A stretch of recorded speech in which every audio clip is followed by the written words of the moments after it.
Jason, for 2020, Suzuki is very excited. Very excited, very excited. The reintroduction of the Katana, beautiful bike.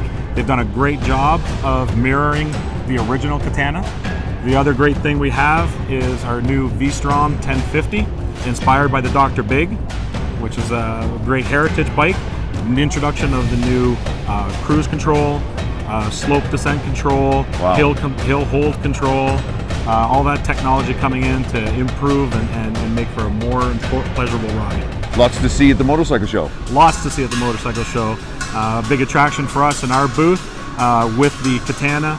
We actually have a 1994 final edition Katana, so that's been a real attraction for people. A lot of memories brought back with that. And along with the V-Strom 1050, we actually have a 1988 Dr. Big in the same color scheme as we have for 2020. And how they've evolved. Absolutely, the evolving. The beak is a big thing that everybody keeps wondering where that beak comes from. Yep. And when you see the Dr. Big, I can actually see where that actually comes from now. An exciting year for Suzuki.